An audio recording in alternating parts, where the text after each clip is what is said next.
చాలా రోజుల నుంచి ఔటర్ రింగ్ రోడ్ మీద చర్చ జరుగుతూ ఉంది. ఎన్నికల కంటే ముందు హడావిడిగా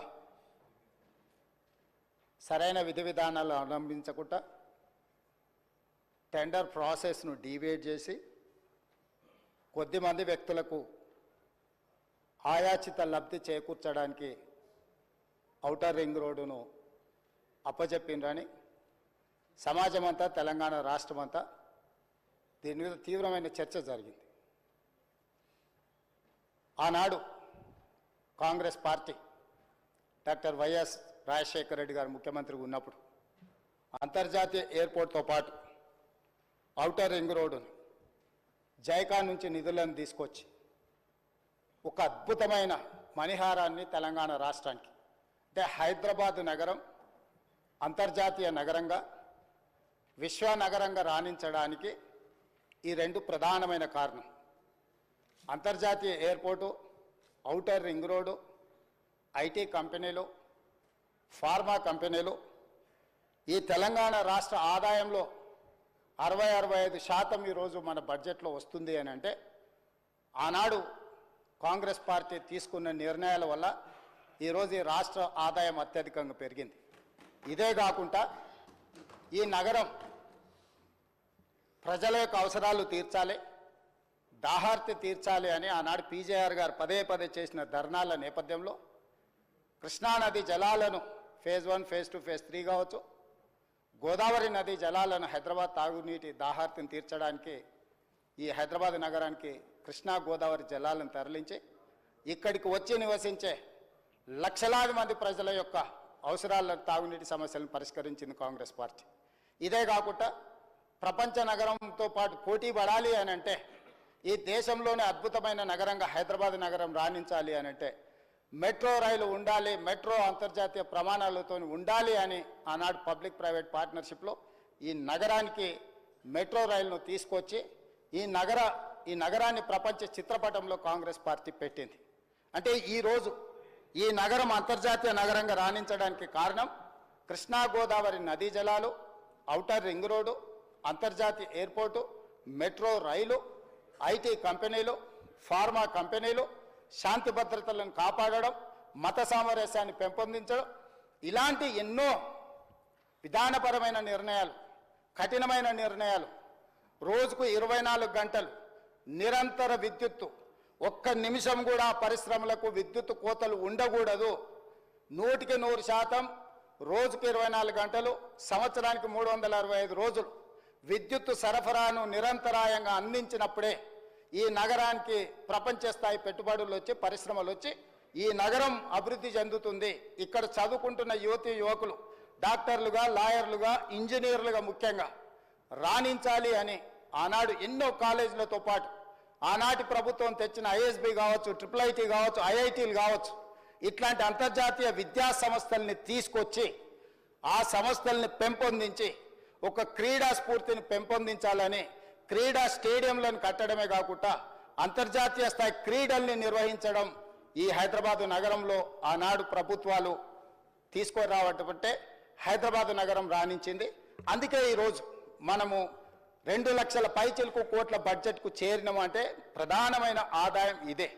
వీటితో పాటు జలయజ్ఞంలో భాగంగా తెలంగాణ రాష్ట్రం ఎడారిగా మారిపోతుంది.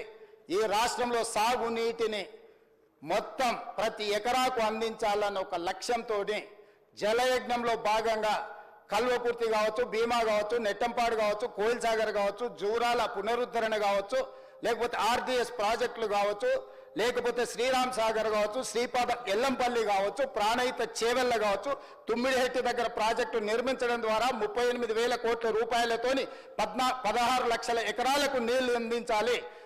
చేవెళ్ళ ఎక్కడ ఆదిలాబాద్లో తుమ్మిడిహెట్టిలో మొదలుపెట్టిన గోదావరి జలాలను చేవెళ్ళ వరకు వికారాబాద్, తాండూరు, మీ నియోజకవర్గమైన కొడంగల్, మన వికారాబాద్ వరకు తరలించాలని చేవెళ్ళ దగ్గర దాదాపుగా 1,000 కోట్ల రూపాయలు ఖర్చు పెట్టి ప్రాజెక్టులను చేపట్టారు. ఆనాడు మనతో పాటు ధర్నాల పాల్గొన్న దురదృష్టవశాత్తు అటుపోయినా చేవెళ్ళ ప్రాంతానికి, వికారాబాద్ ప్రాంతానికి, తాండూరుకు, కొడంగల్కు నీళ్లు తేవాలని ఆలోచన కూడా చేయలేదు. ఈ నేపథ్యంలో అద్భుతమైన నగరంగా తీర్చిదిద్ది ఔటర్ రింగ్ రోడ్డుని మనం అప్పు తెచ్చి మొత్తం పూర్తి Hyderabad growth corridor limited HGCL నేతృత్వంలో ఈ అద్భుతమైన ఆస్తిని వేల లక్షల కోట్ల రూపాయల విలువైన ఆస్తిని 6,500 కోట్ల రూపాయల అప్పు తీసుకొచ్చి నిర్మించి అప్పు పూర్తి చేసి డెట్ ఫ్రీ చేసినాం అధ్యక్ష. డెట్ ఫ్రీ చేసిన ఔటర్ రింగ్ రోడ్డుని అప్పనంగా ఆయాచితంగా అమ్ముకొని ఎన్నికల ముందు హడావిడిగా వాళ్ళ క్లియర్గా తెలుసు ప్రజలు తిరస్కరించారు, ప్రజలు ఓడించబోతున్నారు, ప్రజలు పెట్టబోతున్నారని తెలిసి ఉన్నదల్లా తెగ నమ్ముకొని దేశం విడిచి పారిపోవాలన్న ఆలోచనతోనే ఔటర్ రింగ్ రోడ్డుని అమ్ముకున్నారు. అయితే ఈరోజు మాజీ ఆర్థిక శాఖ మంత్రి, ఎందుకంటే వారు ఆర్థిక శాఖ మంత్రిగా ఉన్నప్పుడే అది అమ్మిండ్రు, ఈరోజు వారే డిమాండ్ చేసిండ్రు ఈ ఔటర్ రింగ్ రోడ్ అమ్మకం మీద మీరు విచారణ ఇయ్యండి అని. నేను మనస్ఫూర్తిగా వారు మనస్ఫూర్తిగా విచారణకి ఏదైతే అడిగినరో వెనకాల వారు కూడా చదువు వచ్చినా రాకపోయినా వారు కూడా వారికి మద్దతు పలికినందుకు వారిద్దరి కోరిక మేరకు స్పెషల్ ఇన్వెస్టిగేటింగ్ టీంను నిర్వహించి ప్రధాన ప్రతిపక్షం కోరిక మేరకు ఔటర్ రింగ్ రోడ్డు టెండర్కు సంబంధించి ప్రైవేటు సంస్థలకు కట్టబెట్టిన విధానాల మీద ఈ సభ ద్వారా ఈ సభ్యులందరి ఆమోదంతో విచారణకు నేను ఆదేశిస్తున్నా. తమరి విచారణకు అనుమతి ఇవ్వాల్సిందిగా విచారణకు సంబంధించిన విధి విధానాలు స్పష్టంగా తెలంగాణ రాష్ట్ర ప్రజలకు నేను హరీష్ రావు గారి కోరిక మేరకు ఔటర్ రింగ్ రోడ్డు టెండర్ విషయంలో పూర్తి స్థాయి విచారణకు ఆదేశిస్తున్నాను. విధి విధానాలను మంత్రివర్గంలో చర్చించి మంత్రివర్గ సహచరుల సూచన మేరకు మంత్రివర్గం యొక్క తీర్మానం మేరకు ఔటర్ రింగ్ రోడ్డు టెండర్ మీద విచారణకు ఆదేశిస్తున్నాం అధ్యక్ష.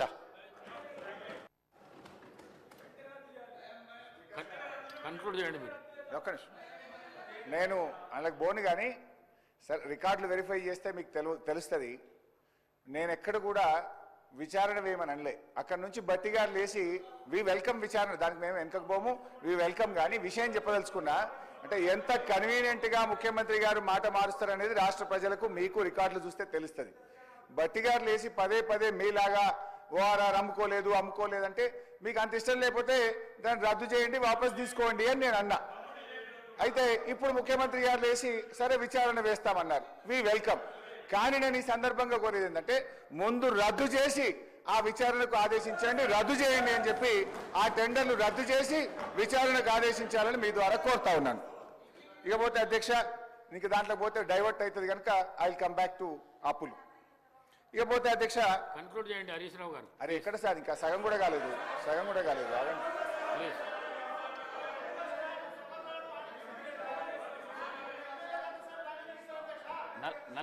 నలభై నిమిషాలు మాట్లాడండి మీరు.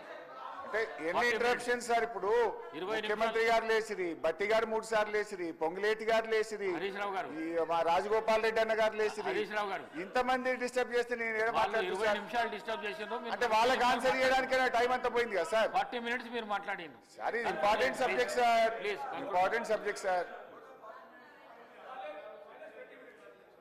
అయితే అధ్యక్ష, గౌరవనీయులు బట్టి విక్రమార్క గారు మాట్లాడుతూ ఇప్పుడు ఏమంటారంటే మేమేదో అప్పులు కట్టామన్నారు. బీఆర్ఎస్ ప్రభుత్వ హయాంలో మేము సంపద పెంచాం, పేదలకు పంచాం. సంపద పెంచడమే కాదు పేదలకు పంచాం. అదేవిధంగా అప్పులు మేము కూడా కట్టాం అధ్యక్ష. మీరు వారసత్వంగా ఇచ్చినటువంటి అప్పులు మేము తిరిగి కట్టాం. మా ప్రభుత్వ హయాంలో చేసిన అప్పులు కూడా తిరిగి కట్టాం. మా 9.5-10 ఏళ్ల పాలనలో దాదాపు 3 లక్షల కోట్ల రూపాయల అప్పులు మిత్తిలు బీఆర్ఎస్ ప్రభుత్వం తిరిగి చెల్లించింది. మేము అప్పులు కడుతున్నామని మీలాగా 6 గ్యారెంటీలు ఎగబెట్టడమో 13 హామీలు 400 హామీలు బీఆర్ఎస్ పేరు చెప్పి తప్పించుకునే ప్రయత్నం మేము మీలాగా చేయలే. మేము ఆనాడు కాంగ్రెస్ పేరు చెప్పి మేము తప్పించుకోలే. కానీ మీరేమో బీఆర్ఎస్ పేరు చెప్పి అప్పుల పేరు చెప్పి 6 గ్యారెంటీలను ఎగవేయించాలని 6 గ్యారెంటీలు వాయిదా వేసే ప్రయత్నం చేస్తున్నారు. గౌరవనీయులు బట్టి విక్రమార్క గారు బాండ్ పేపర్ మీద సంతకం పెట్టించిండు. ముఖ్యమంత్రి గారి సంతకం బాండ్ పేపర్ మీద బట్టి గారి సంతకం 100 రోజుల్లో 6 గ్యారెంటీలు అమలు చేస్తామని చెప్పి ఇవాళ ప్రజల్ని మోసం చేసింది కాంగ్రెస్ పార్టీ. ఏమైంది? మహాలక్ష్మి 2500 ఏమైంది?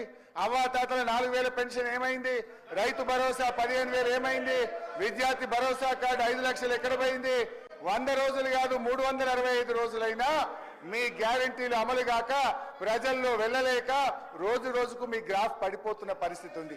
సో మేము ఆ రోజు 10 ఏళ్లలో దాదాపు 3 లక్షల కోట్ల అప్పులు తిరిగి చెల్లించుతూనే మేము ఎన్నికల్లో హామీ ఇవ్వకపోయినా 73,000 కోట్ల రూపాయలు రైతు బంధు ఇచ్చాం. దాదాపు 6,000 కోట్లు రైతు బీమా ఇచ్చాం.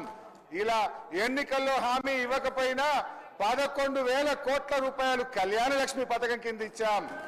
మీరేమన్నారు? కళ్యాణ లక్ష్మికి తులం బంగారం కలుపుతామన్నారు. ఏడాది అయిపోయినా తులం బంగారం అయితే ఇంకా వస్తున్నటువంటి పరిస్థితి లేదు. ఇకపోతే అధ్యక్ష, బట్టి గారు చెప్పినటువంటి ఆర్బీఐకి పోదాం. సరే, వైట్ పేపర్ ఒకటైతే క్లియర్ అయిపోయింది. వైట్ పేపర్ లో బీఆర్ఎస్ అప్పు 4,17,000, కాంగ్రెస్ అప్పు ఏడాదిలో 1,27,000. This is clear. ఇక now I will come to RBI. ఇక ఆర్బీఐకి వస్తే ఇది రిజర్వ్ బ్యాంక్ ఆఫ్ ఇండియా అనేది దేశంలో అత్యున్నతమైన సంస్థ. ఆర్బీఐ చెప్తున్న అనేక విషయాల్లో ఇవాళ ఇవన్నీ కూడా రికార్డ్స్ కూడా ఉన్నాయి. గౌరవనీయులు వారి దగ్గర బుక్ కూడా ఉంది. కావాలంటే పేజ్ వైజ్ కూడా నేను వారికి పంపిస్తాను. పేజ్ నెంబర్ కూడా చెప్తాను. ఆర్బీఐ రిపోర్టు 10 ఏళ్ల బీఆర్ఎస్ పాలనలో కొన్ని విషయాలు చెప్పింది. అన్ఎంప్లాయ్మెంట్ రేట్ 2013-14లో ప్రతి 1000కి 65 ఉంటే మేము దిగిపోయే నాటికి అది 35కు తగ్గించాం.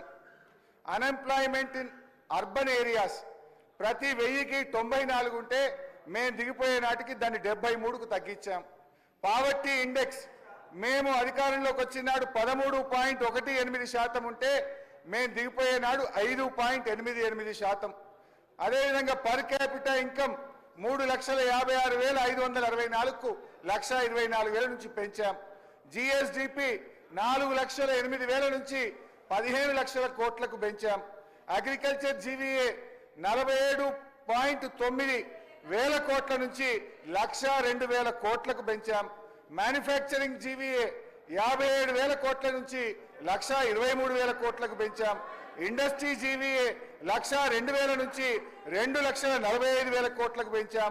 Gross sown area in 1000 hectares 6,288 నుంచి 9,278కి పెంచాం.